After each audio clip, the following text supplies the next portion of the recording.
मोहम्मद रिजवान पर इंडिया में court case कर दिया है। एक एडवोकेट है सुप्रीम कोर्ट के विनीत जिंदल, जिन्होंने न्यू दिल्ली में मोहम्मद रिजवान के ऊपर कोर्ट में केस कर दिया है। केस किस बात पे किया है कि मोहम्मद रिजवान जो है वो नमाज पढ़ रहे थे मैच के दौरान। जिस भारतीय वकील ने ज़ैनब अब्बास पे साइबर क्राइम में शिकायत दर्ज की थी, उसकी वकील ने अब ये मोहम्मद रिजवान के अगेंस्ट भी जो है। पॉलिटिक्स तो है ही है हमारी स्पोर्ट्स में, तो लिहाजा अगर रिजवान ने कोई ऐसा स्टेटमेंट दे दिया सो व्हाट। गुज़िश्ता दिनों भारत में बावले कुत्तों ने बहुत लोगों को काटा था, शायद उनमें से किसी का नतीजा हो सकता है। इसके अलावा कोई तीसरा हल नहीं है कि रिजवान साहब भी तो ग्राउंड में नमाज पढ़ रहे हैं। ओ भाई, वो तुम्हें हर्ट थोड़ी कर रहा है ग्राउंड में नमाज पढ़ रहे हो, तुम पे कोई नारेबाजी थोड़ी कर रहा है, वो तो अपना काम कर रहा है। आप अपना काम करो। आप पिच पे नमाज पढ़ रहे हैं, अरे क्रिकेट की पिच पे क्रिकेट खेलो, मस्जिद में नमाज पढ़ो।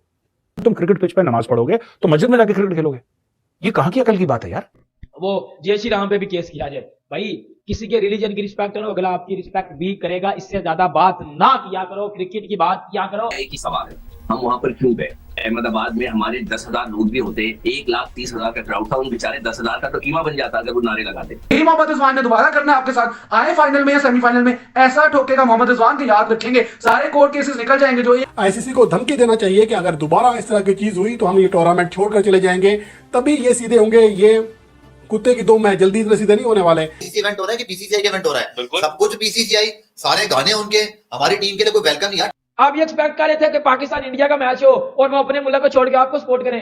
पागल हो गए हो, नशे में हो। खेल में मजहब का किरदार नहीं होना चाहिए।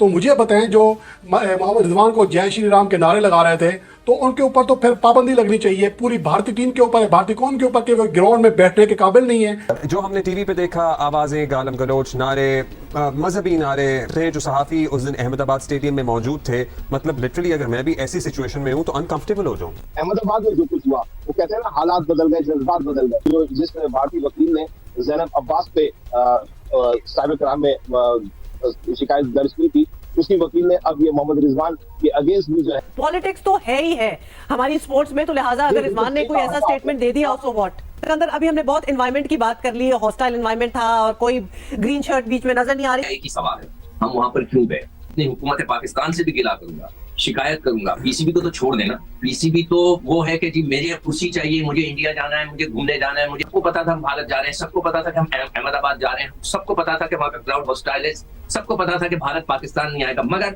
हमने अपने आप को डिग्रेड कर दिया। ये रिएक्शन का तो सबको पता था, कम से कम हम ये तो अड़ जाते हैं कि हम अहमदाबाद में नहीं खेलेंगे। कह तो सकते थे, आप अड़ तो सकते थे, पता नहीं क्या हुआ। अहमदाबाद में हमारे 10,000 लोग भी होते, 1,30,000 का क्राउड था, उन बेचारे 10,000 का तो कीमा बन जाता अगर वो नारे लगाते। फिर इस किस्म की हरकतें हुई हमारे साथ अहमदाबाद में, यार कम से कम अहमदाबाद का मैच ही हटवा देते। गुज़िश्ता दिनों भारत में बावले कुत्तों ने बहुत लोगों को काटा था, शायद उनमें से किसी का नतीजा हो सकता है। इसके अलावा कोई तीसरा हल नहीं है जो हरकतें उनकी जानिब से सामने आ रही हैं। अब मैं यहाँ बात करूंगा, सुप्रीम कोर्ट का ये वकील है, भारतीय इंतहा पसंद वकील, जिसने अब आईसीसी को बाकायदा तौर पर दरखास्त लिखी है, शिकायत की है। मोहम्मद रिजवान ने नीदरलैंड के खिलाफ मैच के दौरान नमाज क्यों अदा की? मुझे समझ नहीं आ रही कि ये किस कदर के घटिया जहन का बंदा है, उसको फिर मीडिया कवरेज भी दे रहा है। ये इंतहाई हैरानकुन बात है कि भाई अगर कोई नमाज अदा कर रहा है, मैच में खलल तो नहीं डाला, ये हर किसी का अपना उसकी फर्ज है, नमाज वो अदा करना चाह रहा है, तो उसमें आपको क्या तकलीफ हो सकती है? खेल में मजहब का किरदार नहीं होना चाहिए।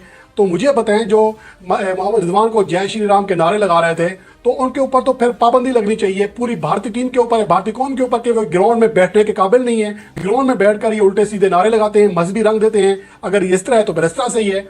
तो ये जो भारतीय वकील की जानिब से कहा जा रहा है और मीडिया जिस तरह उसको कवरेज दे रहा है, तो मुझे तो ऐसा लगता है कि या तो हमें भी समझ नहीं आ रहा, हम भी कोई पागल हुए हैं, एक ऐसे बेवकूफ़ इंसान को कवरेज देते हैं जिसकी आईसीसी खुद तरदीद कर चुका है। तो फिर ये भारतीय जो वकील है, ये कौन होता है इस तरह के सवाल करने वाला?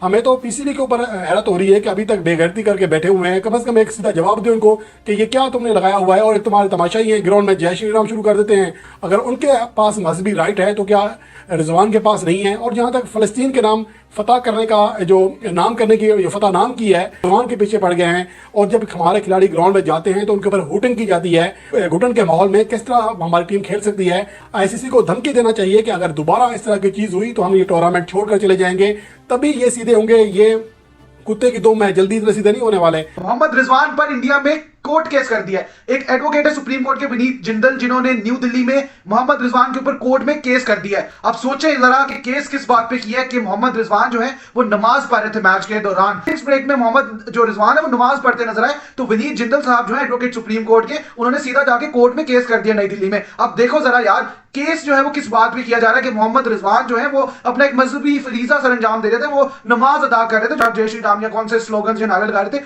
आप किसी को जाकर डायरेक्टली टारगेट नहीं कर सकते। मोहम्मद रिजवान ने किसी फैन को, किसी प्लेयर को डायरेक्टली टारगेट नहीं किया, और मोहम्मद रिजवान ने कुछ भी ऐसा नहीं किया। वो जाकर कोई भी किसी के सामने नमाज नहीं अदा कर रहा था। वो डोमेस्टिक मैचेस में भी ये करता है, पाकिस्तान क्रिकेट में भी ये करता है। और आपने ये भी लिख दिया कि उन्होंने इंडिया के अगेंस्ट मैच में 2021 में जो पाकिस्तान दुबई में 10 विकेटों से जीता था, उधर भी यही किया था, तो उन पे केस करें। कुछ फर्क नहीं पड़ने वाला, कोई फर्क नहीं पड़ता, कर लें जितने केसेस करने हैं। मोहम्मद रिजवान डटा हुआ है, वहीं पे खड़ा हुआ है। Leading run scorer world cup का ऐसे नहीं बना था, ऐसे ही नहीं उसने 49 आपके अगेंस्ट किया था। आपको थरथरी मची हुई थी ना, शिवरिंग हो रही थी उससे, जब तक वो बैटिंग कर रहा है आपके चांसेस नहीं थे। अहमदाबाद के क्राउड को उसने चुप करा दिया था, ऐसे पिन ड्रॉप साइलेंस, पिन भी गिरती थी ना तो आपको आवाज नहीं आती थी अहमदाबाद में। यही मोहम्मद रिजवान ने दोबारा करना है आपके साथ, आए फाइनल में या सेमीफाइनल में ऐसा ठोकेगा मोहम्मद रिजवान के, याद रखेंगे सारे कोर्ट केसेस निकल जाएंगे। जो मोहम्मद रिजवान इस टाइम बड़ी ज्यादा मुश्किल में फंस चुके हैं। उधर मोहम्मद रिजवान ने नमाज पढ़ी थी जब वो ग्राउंड के अंदर, और उसके बाद मोहम्मद रिजवान के ऊपर 14 तारीख को जब इंडिया और पाकिस्तान का मैच था, उसी दिन उसी वकील ने, जिनका भी अब नीत जिंदल बताया जा रहा है, उन्होंने मोहम्मद रिजवान के ऊपर हैवी किस्म का केस किया है। अब बात यह पाकिस्तान में उठ रही है कि हमने वर्ल्ड कप नहीं खेलना, पाकिस्तान टीम को वापस बुलाओ। कि पाकिस्तान में अब जो बात चल रही है वो ये चल रही है कि अब आईसीसी के आगे ये बात की जाए और इंडिया के ऊपर भी केस करवाया जाए, क्योंकि मोहम्मद रिजवान जब आउट होकर वापस गए थे तो मोहम्मद रिजवान को क्राउड में जय श्री राम की जो है आवाजें लगाई गई थी। मोहम्मद रिजवान ने ग्राउंड में नमाज पढ़ी। मैं भी मुसलमान हूं, ठीक है, हम अगर मैं किसी के रिलीजन की रिस्पेक्ट करता हूं तो कोई फिर मेरे रिलीजन की रिस्पेक्ट करेगा।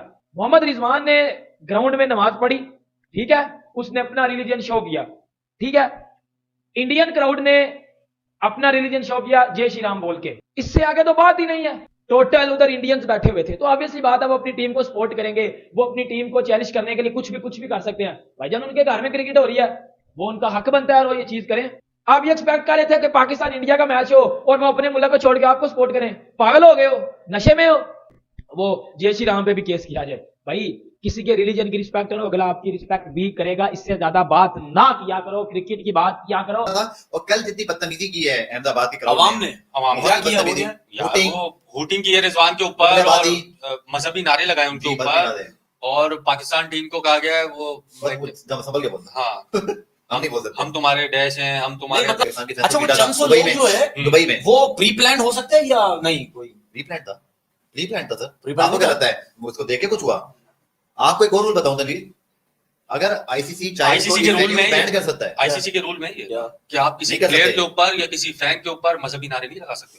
तो कौन पकड़ेगा इनको? किसी कलर के ऊपर उसकी बात नहीं कर सकते, उसकी रिलीजन पे बात नहीं कर सकते। अच्छा आईसीसी पकड़ना चाहे किसको पकड़ेगा? बीसीसीआई को? बीसीसीआई को पकड़ेगा कि आप अपने फैंस को पकड़ो भाई, इन पे पाबंदी लगाओ। आईसीसी में तो हिम्मत ही नहीं। अफगानिस्तान के रिजवान साहब भी तो ग्राउंड में नमाज पढ़ रहे हैं। ओ भाई वो तुम्हें हर्ट थोड़ी कर रहा है ग्राउंड में नमाज पढ़ रहे हैं, तुम पे कोई नारेबाजी थोड़ी कर रहा है, वो तो अपना काम कर रहा है। आप अपना काम करो। आप आईसीसी, अगर आप टिकट के पीछे भी पढ़ेंगे, टिकट जो होता है, या आप कोई भी आईसीसी का कोड ऑफ कंडक्ट जो ग्राउंड में लगा हुआ होता है, उसमें ये लिखा हुआ होता है कि आप किसी पे मजहबी नारेबाजी नहीं कर सकते, किसी पे कलर पे बात नहीं कर सकते, कोई मतलब नस्ल परस्ती इस किस्म की कोई चीज आप नहीं कर सकते। और आज पाकिस्तान की टीम वहां से निकल गई है, अहमदाबाद से। शुक्र हो गया तो हो गया। मैं तो कह रहा हूँ आईसीसी कहाँ सोया हुआ है, पीसीबी कहाँ सोया हुआ है, इंतजामिया किधर है, मीडिया बकौल हमारे मीडिया किधर है, बिल्कुल हमारे क्रिकेटर्स किधर है? आपके तो चेयरमैन वहां घूम रहे हैं, मजे कर रहे हैं। इवेंट हो रहा है कि बीसीसीआई का इवेंट हो रहा है? सब कुछ बीसीसीआई, सारे गाने उनके, हमारी टीम के लिए कोई वेलकम